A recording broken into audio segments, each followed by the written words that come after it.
Thank you so much for subscribing. Mwebale kutugoberera okutwegattako. Nze Waswa Emmanuel. Tuli ku Trust Media Uganda. Waswa Emma YouTube channel. Wow, Saawa zino ziri Mwenda. Enjo kiki? Kirabe no. Oli otya? Ngoyogera mpola. Mwana gwe tuli stack wano kuboda. Ennaku gye nakulesemu. Bade onodinary open angel laluni. Kafilmu kamanya omwezi omusiru bwetugenda nga tukwasaganyiza emirimu yeneepo emifuuwa laba. So kwa sebera bikungato yange betunula. Nyinga lero twambadde ezifaanagana kiki. President zezimu. Anyway, sistemi yakano. Ekisooka kya byonna Leopon Angel okuva ku YouTube channel ya Leopon Angel Laline. Nakutambuza ne nkujje waka. Tuwaze kola chimpozi. Tuwaze kumbaga Kenya. Yani. Kijja kwogera. Watu waze kuyafi. Abantu bajjanyi kati twabayisa. Ate nga gwe tebakuzana nako Kenya kyesinga okuwulisa. Anyway, abatamanyi buno obudde bwa kiro by the way. So no balengezaako eri kati ne mulengera. Budde bwa kiro so komyoke no katono. Obudde bwa kiro tuli Kapchorwa. Twavudde Kapchorwa kilomita 7.5. Tuli boda bagita buku.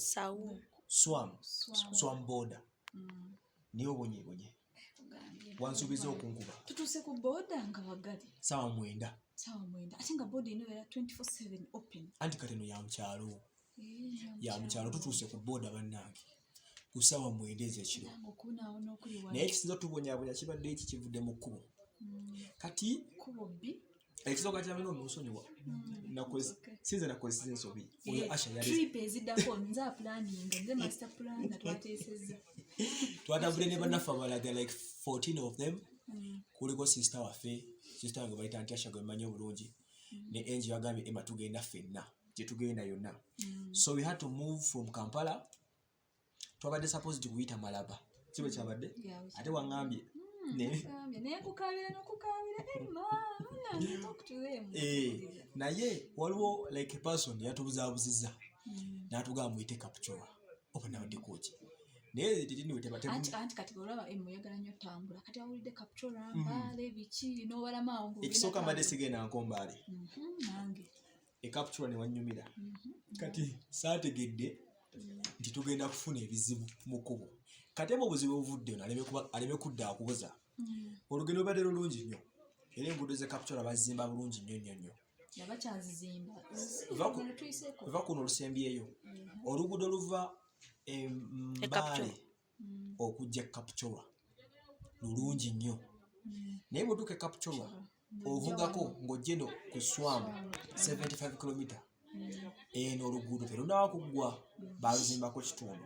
Kati awo tulabidde ennaku wajjudde amayinja. Drone yaffe yonna ne rocket ononekako. Okitegeera. Kati simayina kumanya. Tujja kuginsaati nga mugiraba yonna enonese. Ebidde tukyankalanako bannange. Kati maani. Enjala etuluma otuluma tukooye. Ku byokulabye walidde byonna. Kyogambye enjala ekuluma. Kati ebisinga okwobuuza. Tetulina tugenda mmoja. Wafunye obuugi.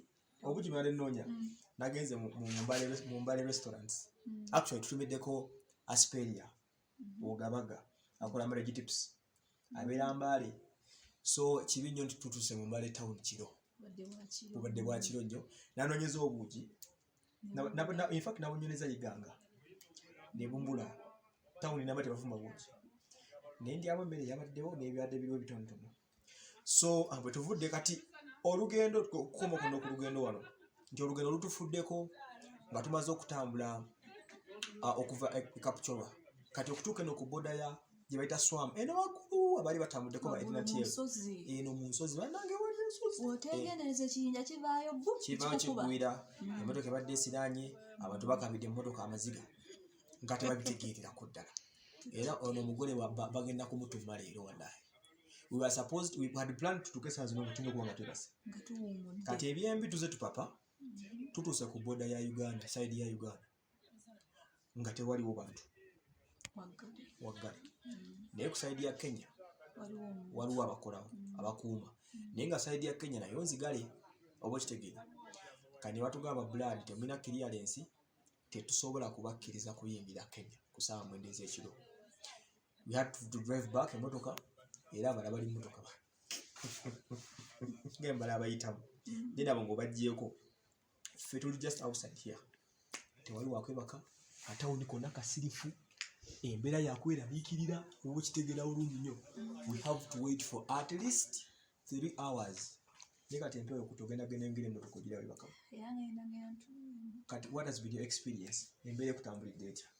My experience, first of all, of course I saw some new things like olaba gana mayinja gendabye nze bujjo ngala mu video good free documentaries ngala posting video smile dangerous roads smile because bitya ndaba videos amayinja ningana eddala ebitundu gyebiri era ontuuse mbirabyeko n'amaaso gange omutima wedda tegundiimu nga kiki ekisiga okweraliikiriza omanyi okutambula abantu wakati bwoti eno kasita oseerako kati n'ogwayo ogwa mu kinnya eri wansi ogwayo mu kinnya kyokka eno waggulu waliyo olusozi waliyo ebiyinja ebinene okitegeera. For the first time ntambulidde ku GPS.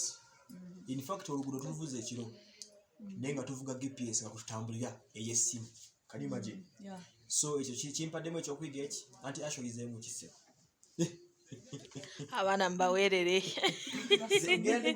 kyokola ngenda nenyumba n'abaana omwana nga amanyi okuuploadinga TikTok video Facebook buli kimu akimanya ebikola filters naye nga tayinza kureadinga map.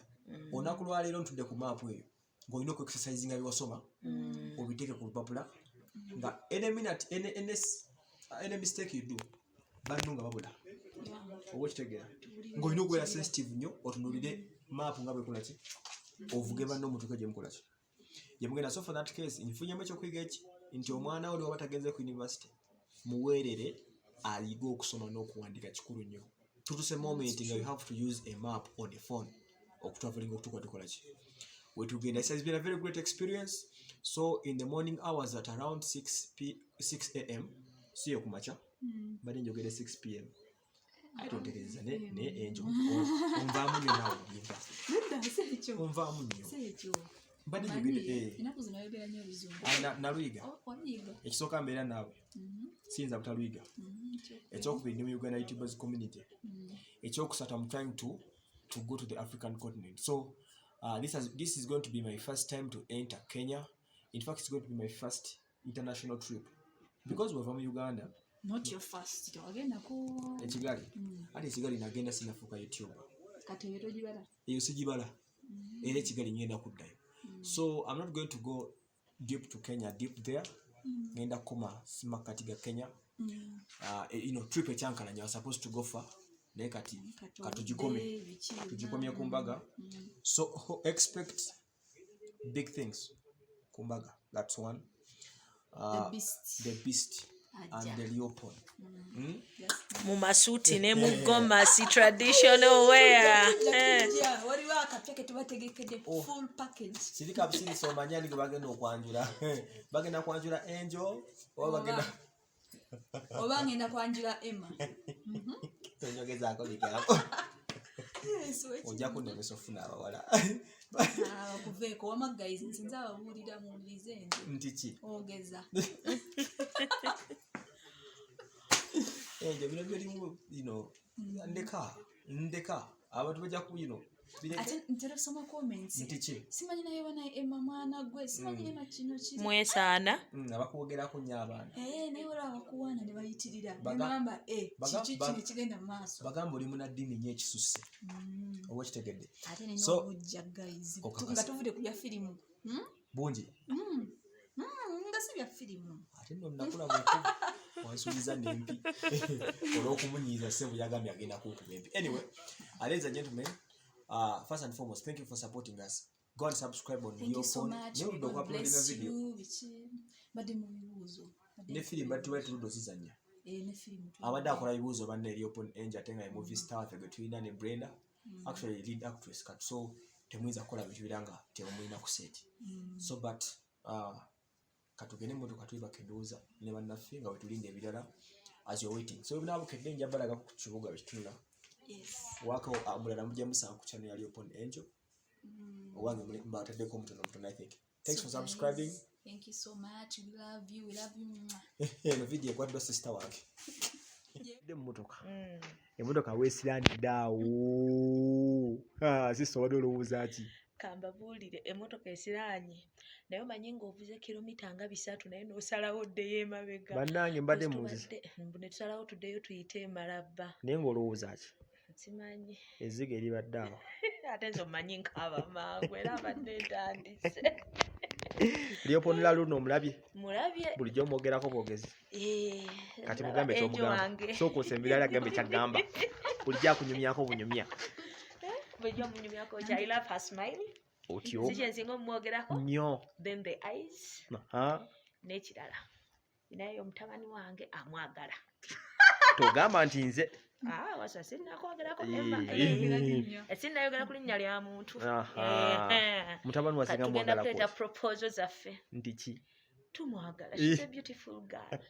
Tumweyagaliza naffe ebirungi bye tweyagaliza. Anyway, let's go to Kenya. Yeah. That's all. Kenya we coming. Naye nefujjo lingi enjo. Kumpi ne sister. Kambuza ekibuzo kimu. Why do you think abantu baconnectinga mangu? Like what do you think? Kicho olowooza ekigatta Angel ne Emma? That is just automatic. Yeah.